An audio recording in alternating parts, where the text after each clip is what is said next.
Hey guys, welcome back to my channel. It's Natalie here, and we're sitting at the laptop because today I want to talk real numbers to y'all. I want to be super transparent about income and online income and what to do with that money. You know, I hit six figures in my business a few years ago, and you would think that that was the end all be all, but what nobody talks about and what I want to share with y'all today is, okay, what do you actually do with that money? How do you pay yourself? What about taxes? I don't like talking about taxes much, but there's things that I wish I knew years ago that I'm going to share with y'all to help y'all save money. And then also, how many streams of income do you actually need to be sustainable? Or what does my income stack look like? Number one, paying yourself. You would think that's the easy part, but then you realize money is coming in and you're asking yourself, do I touch it? How much do I save? Over the years, honestly, I struggled with that. There were some years I was making so much money and spending it all, barely having money to put back into my business. What's worked best for me, what I've settled on now, I'm officially 8 years in business. What has worked best for me is my percent-based system. Money is coming from all different places at all different times of the month. My YouTube check comes on the 21st. My check for my contract comes at the beginning of the month. All of my income will make up 100%. What percent goes to what, so that no matter when money comes in, I know how much I can have for myself. I know how much I'm putting aside. 10% of my income goes to tithes. So it doesn't matter if I get a $100 check tomorrow or a $1,000 check tomorrow, 10% of either one of those amounts is being put aside to tithes. Okay. Then 25% is being put aside for taxes. Because as a business owner, we'll talk about this later, but at the end of the year, at the end of the quarter, you have to pay your money back for taxes. And instead of having this huge tax bill, which happened to me, we'll talk about that. It's best to put the money aside up front so that when taxes are due, you have the money set aside, you pay your taxes, you move on with your life. 5% is put aside for savings. And of course, I want that number to be bigger. And also months that I get paid a lot more than I expect, then I'll put extra money aside for savings. 15% of all of my income goes to business expenses. I have to pay for things like my software subscriptions, Canva or Zoom or Google Workspace. All those things have a fee associated with it. And so I put aside 15% into my business bank account. And then 45% of my income is what I do for myself, for my personal expenses. Now, there's a whole nother side of this where I then break down that 45% to how much is for my apartment, how much is for my car, how much is for my insurance, how much is for my hair, my nails, etc. But I live off of 45% of what I make in my business. And so this percent-based system makes it, like I said, very easy. If I get a check in the mail from my business tomorrow for $500, I know exactly how much I can spend for myself.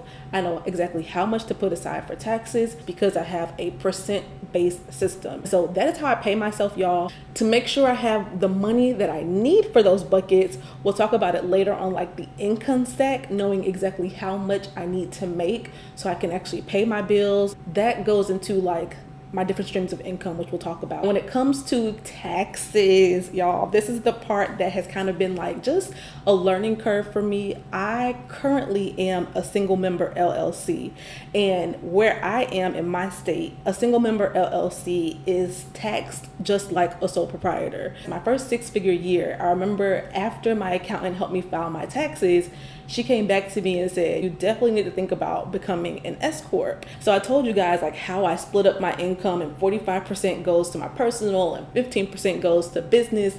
In my state as a single member LLC, I thought that if I pay myself, I get like a tax break because that's like a business expense.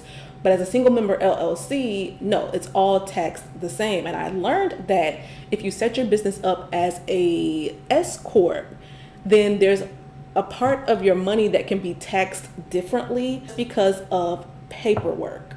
Just because of paperwork. I remember my accountant came to me and said, just fill out this paperwork. I'll help you through it. You know, I'm going to charge you this amount to file that paperwork. You'll turn it into the IRS. Make sure you do this form and that form together. Turn it in, and then you'll be elected as an S Corp. And I'm not going to lie to y'all. When she was telling me all that, I'm thinking, so I gotta pay for the accountant, then pay for the filing, then figure out this paperwork and know where goes what and how goes where. And I already struggled enough to become an LLC to begin with. It sounded nice on paper, but it's something that I did not do. And y'all, I recently found out about lettuce.co. I'm gonna put it on the screen. This is actually a service that I wish I knew about when I first started, because it does it all for you. Literally the other day, I went on the website and put in how much money I made. I think it's either a month or annually. I think it does the calculation for you. And then it shows you, this is how much money you could save if you were an S Corp. And I realized there's so much money that I am leaving on the table just because of filing. And so this is my thing to y'all. If you're making around 100K or more, even like a little bit less than that, you want to start thinking about how is your business set up, and if it makes sense for you to become an S Corp now and going through that process. They file the paperwork for you to become an S Corp. You can even set up a business bank account with them, which is like business 101, y'all. If you don't already have a business bank account, you need one, because that's the number one thing that you don't want to do is intermingle your funds. Okay, you want to be able to track what money is actually going for business expenses and what money is going for personal when it comes to tax time. They also handle like your quarterly taxes, which is needed as a business owner. And then their dashboard will show you like exactly how much money you're taking home after taxes. It simplifies tax time as a business owner altogether. It's exactly the kind of thing that I needed that I did not even know existed. Thank you to lettuce.co for sponsoring today's video, y'all. This is in paid partnership with lettuce.co. Check it out, y'all. I was amazed by what I saw, and I love sponsorships like this, y'all. That is not only useful for y'all, obviously that's why I agreed to it, but it's also useful to me. Like, I have signed up, and just so you guys know, all tax situations vary. So like I said at the beginning, and like I will say forever, I'm not a tax professional. Make sure you guys talk to tax professionals on your own, but definitely check out the website. I'll link it down below so you guys can check it out. Let's take it back to, I call this my income stack. This is just a fancy way of saying like my multiple streams of income. And this is truly the business math that set me free, because for a long time, making money online just seemed like this confusing, mystical thing. I didn't understand what should I do, how much of it should I do, for what price point. And what I finally had to sit down and tell myself, and I actually did this last year, y'all. I did this last year when I remember I was sitting at home thinking like, I don't love all the things that I'm doing, but all the things that I'm doing are making income, but I don't love doing all of it.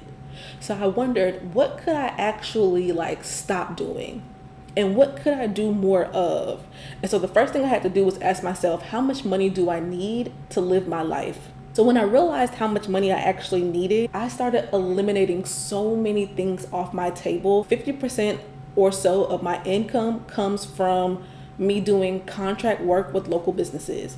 So I'm a brand strategist. I do brand strategy work, business development work with local businesses. That was always my goal, and now I'm doing that.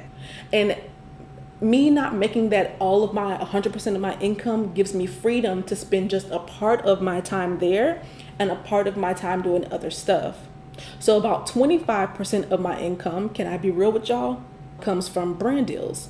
Most of the videos I've done in the past have had some type of partnership element to it, and that has become a part of my income stack, where I can say, okay, if I just do my contract work and get one brand deal, I'm good. I have everything I need for my personal, my business, my savings, my tithes, my taxes. That's all I need. And so the other stuff becomes optional. About 15% of my income is my YouTube AdSense. So how much money I get paid on the 21st of every month from YouTube ads being on my video. And then a very small percent, I think there's like 10% left, that comes from digital product sales, which is crazy, because I think this time 2 years ago, I would say maybe 50% of my income came from digital products and 50% came from online coaching. Maybe not 50-50, because there was always a percent coming from YouTube AdSense, but a huge chunk I depended on coaching and digital products for all of my income. But then I realized sometimes I just want to come and talk to y'all. Sometimes I don't want to have to sell and worry about digital products. Sometimes I just want to do the work that I like doing, brand strategy, marketing. for businesses. I have my MBA. This is what I like doing over time.